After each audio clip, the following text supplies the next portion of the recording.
warahmatullahi wabarakatuh, rekan-rekan semua, teman-teman saya semua, para sahabat saya semua. Selamat sore, selamat malam, salam sehat semua. Ya, rekan-rekan semua, sore ini kita akan membahas tentang penyusunan rencana strategis Badan Pengawas Tenaga Nuklir periode tahun 2020-2024. Hari ini, sore ini saya ditemani oleh narasumber dari Biro Perencanaan Informasi dan Keuangan Badan Pengawas Tenaga Nuklir, rekan saya, sahabat saya, Mas Hendra Sugiarto. Beliau sebagai perencana media yang tentunya telah memiliki jam terbang yang cukup banyak tentang penyusunan renstra ini, dan bidangnya memang di perencanaan. Sore ini Mas Hendra bersedia menjadi narasumber kami, tentunya ingin menjelaskan tentang bagaimana sih tentang perencanaan strategis yang ada di Bapeten, tentang cara-cara penyusunannya dan mekanisme tentang perencanaan strategis Bapeten. Selamat sore Mas Bro, Mas Hendra, gimana kabarnya? Selamat sore Bro Kus, salam sehat. Kapan datang dari Purwokerto nih untuk WFO? Sudah minggu kemarin Bro Kus. Oke, siap. Mas Bro, kita sore ini kita ngobrol-ngobrol santai aja ya tentang Renstra Bapeten periode 2020 sampai dengan 2024. Tentunya telah disahkan oleh Kepala Bapeten dan telah memasuki tahun yang kedua di tahun berjalan ini. Oke Mas Bro, kita santai aja ngobrolnya. Siap. Ada yang ingin saya tanyakan beberapa hal, tentunya sesuai dengan ekspertisnya Mas Bro Hendra tentang Renstra Bapeten. Yang pertama ini Mas Bro, tentang menyusunan Renstra strategis Bapeten 2020-2024. Dalam proses penyusunannya perlu menentukan visi, misi, dan tujuan, dan kebijakan dan program organisasi. Dalam penetapan hal tersebut, butuh apa saja sih langkah-langkahnya yang akan kita susun bila mana kita merencanakan suatu perencanaan strategis untuk Bapeten?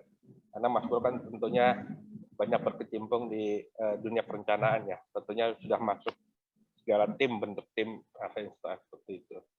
Silakan Mas Bro, sebagai sharing-sharing ilmu kepada rekan-rekan kita semuanya, tentunya yang ada di luar sana, tentunya di lingkungan kampus Setiami, Pasca Sarjana, Administrasi Publik. Monggo, Mas Bro. Siap, Bro Kus. Jadi begini, ceritanya akan saya awali dengan cerita Renstra, bahwa Renstra 2020-2024 ini sesuai dengan proses perencanaan pembangunan nasional 2020-2024 ini masuk dalam RPJMN periode keempat dari pelaksanaan tahapan pembangunan RPJPN 2005-2025. Jadi apa yang kami susun dalam dokumen Renstra ini tentunya juga kami harmonisasikan dengan dokumen perencanaan jangka menengah nasional di 2020-2025. Nah, kemudian dari sisi perencanaan sendiri, proses yang kami lakukan ada 4 Bro Kus. Yang pertama terkait dengan proses politis. Jadi kita tahu bahwa mau tidak mau penyusunan visi dan misi dalam dokumen Renstra kita harmonisasikan dengan visi dan misi Kepala Bapeten tentunya. Nah, di dokumen Renstra ini juga kita lakukan seperti itu. Jadi yang pertama kita harmonisasikan dalam proses politis. Kemudian yang kedua, kami lakukan proses teknokratis. Jadi proses teknokratis ini adalah proses penyusunan rancangan Renstra yang tentunya di dalamnya ada tim penyusun Renstra. Kemudian proses ketiga adalah proses top down bottom up.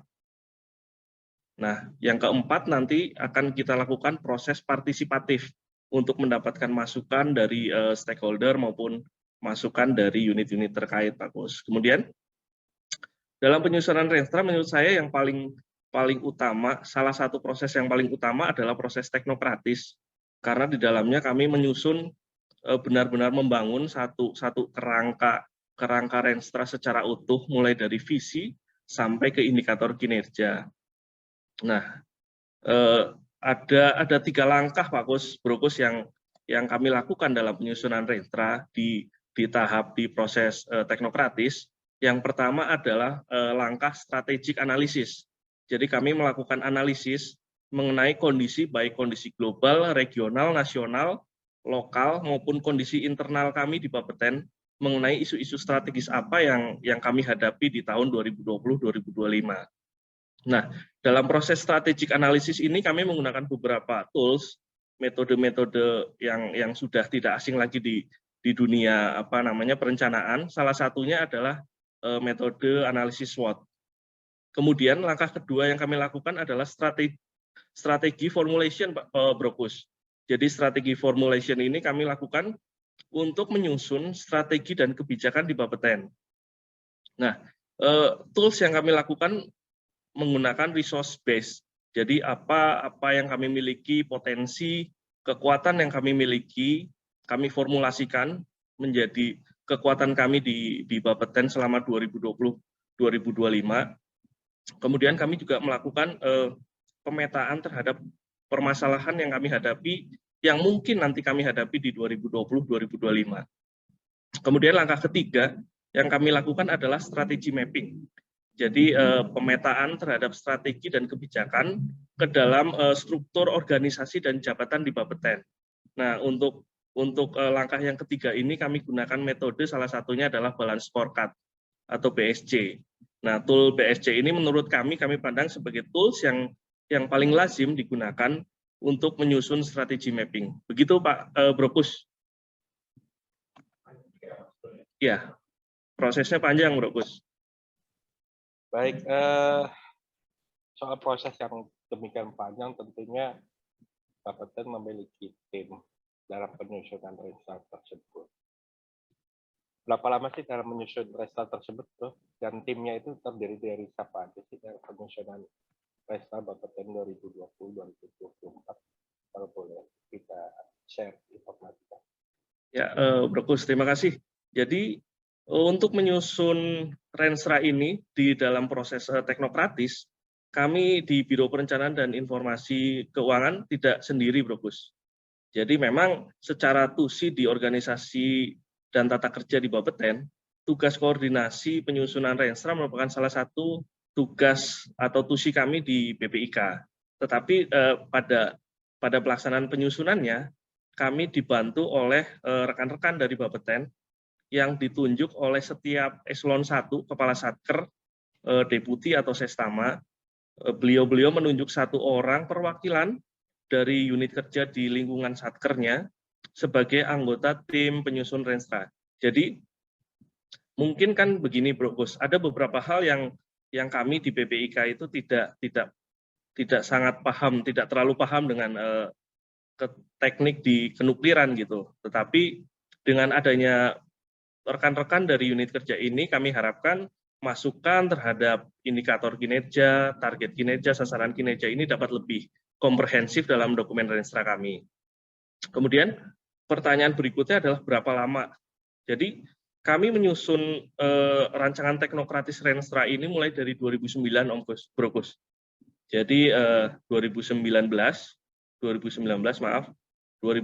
ini kami sudah mulai menyusun rancangan teknokratis Renstra yang tentunya kami sambil menunggu rancangan teknokratis RPJMN 2020-2024. Jadi kurang lebih selama 1 tahun kami menyusun rancangan teknokratis Renstra 2020-2025. Begitu Pak Brokus. Ya, cukup itu ya, jajaran timnya terkait dengan Renstra ini tidak hanya dari Biro Perencanaan Informasi dan Keuangan, tetapi juga melibatkan kerja teknis yang ada di dalam struktur organisasi Bapeten. Begitu ya, Mas Bro? Betul, Brokus.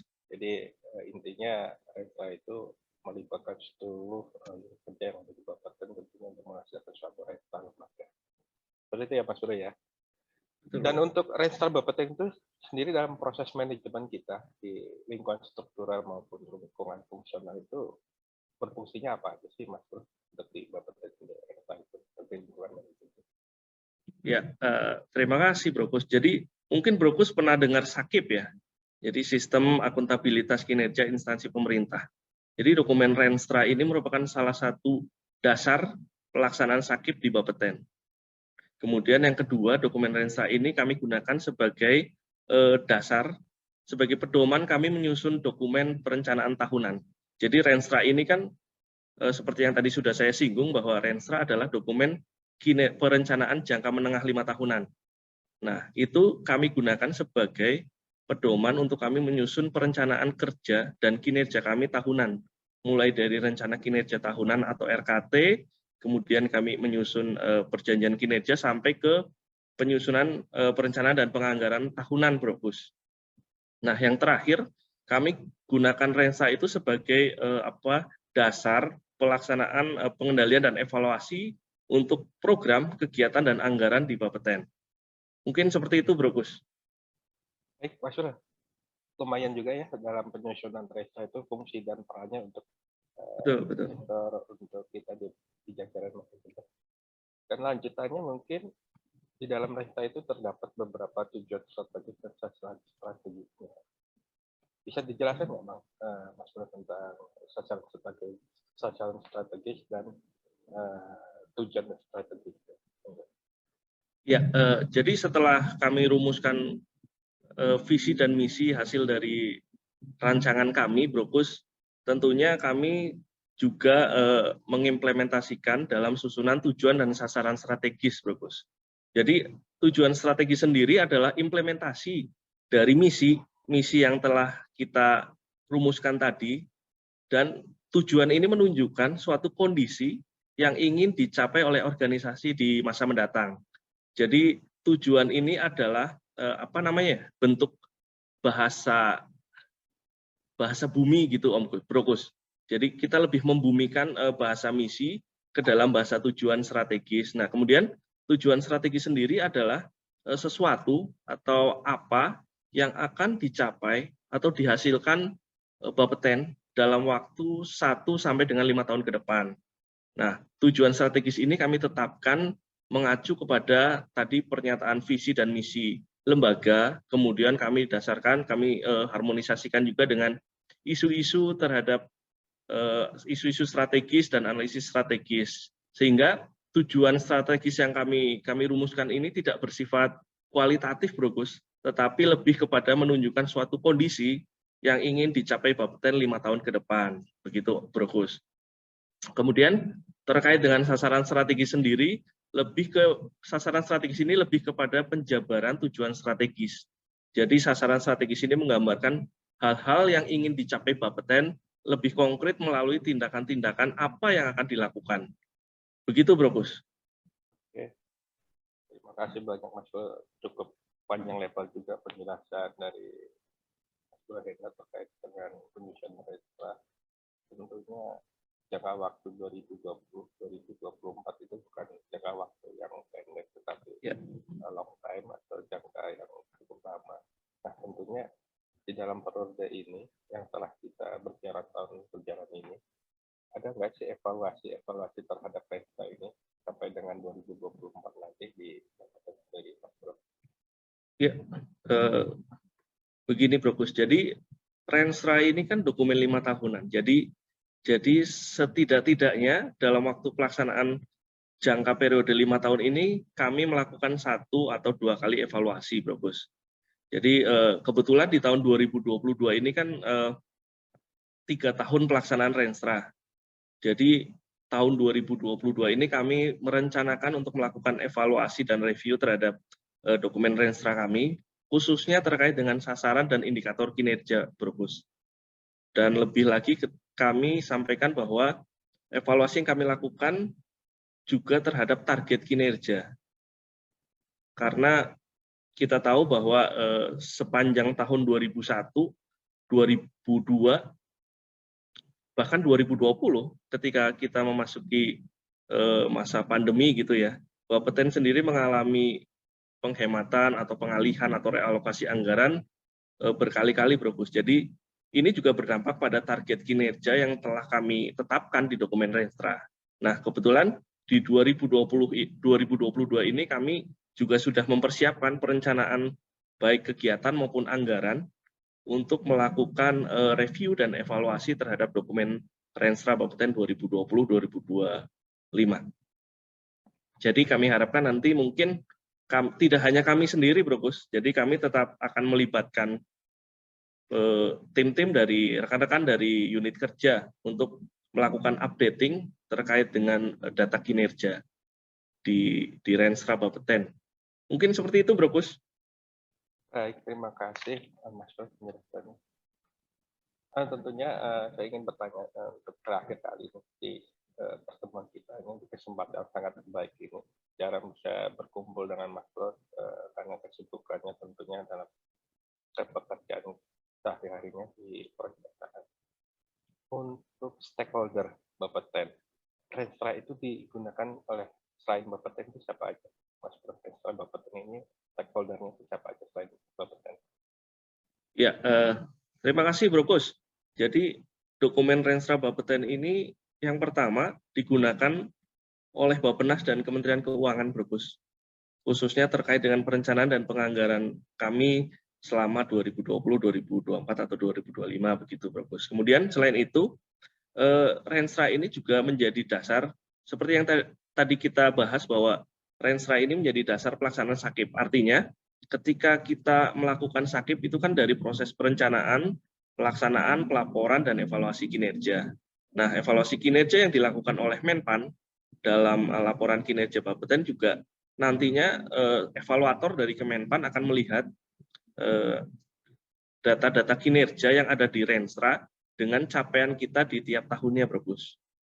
Seperti itu, Bro Kus. Baik, terima kasih Mas Bro, cukup komprehensif penjelasan dari rekan saya Mas Bro Hendra Shogi atau perencana media Badan Penanggulangan Nuklir. Kita pada sore hari ini membahas tentang penyusunan rencana strategis Badan Pengawas Tenaga Nuklir periode 2020-2024. Mungkin nanti kita kapan-kapan ngobrol lagi ya Mas Bro ya, secara format, secara santai tentunya nanti rekan-rekan kita yang ada di luar sana di kampus Tiamu program pasca selanjutnya ingin mengulik, ingin lebih dalam mengenal tentang Bapeten itu dilihat dari suku rektornya. Oke rekan-rekan semua, berhubung rekan kita Mas Hendra ini masih ada kegiatan lagi yang ingin dilanjutkan tentang kedinasannya, saya rasa kita cukupi. Saya terima kasih banyak kepada Mas Hendra, rekan saya, sahabat saya Mas Bro, atas segala informasinya, segala pendapatnya tentang Renstra Bapeten itu seperti apa, pandangan-pandangannya. Dan semoga apa yang disampaikan oleh Mas Hendra ini dapat manfaat bagi kita semuanya, tentunya sebagai ilmu yang baru kepada saya selaku wawancara. Seperti itu, sekali lagi terima kasih banyak Mas Hendra. Dan jangan lupa rekan-rekan semua, teman-teman semua yang ada di luar sana, bosku-bosku yang ada di luar sana untuk men-subscribe channel YouTube saya di Kusprianto dan juga memberikan like dan subscribe tentunya dengan mengklik tombol loncengnya seperti itu. Itu aja yang dapat kita sampaikan di sore hari ini ya Mas Bro ya, kepada rekan-rekan semua, semoga bermanfaat dan juga ini sebagai penambah informasi pada saya dan rekan-rekan semuanya. Sekali lagi pada rekan-rekan semua, bos-bosku yang ada di luar sana, teman-temanku, jangan lupa di subscribe link YouTube saya, diberikan komen, diberikan like, dan ditekan tombol loncengnya. Kurang lebihnya saya mohon maaf dalam perbincangan santai kita sore ini. Semoga bermanfaat. Salam sehat selalu buat Mas Bro dan salam buat rekan-rekan di Biro Perencanaan, Informasi dan Keuangan. Selamat sore. Wassalamualaikum warahmatullahi wabarakatuh.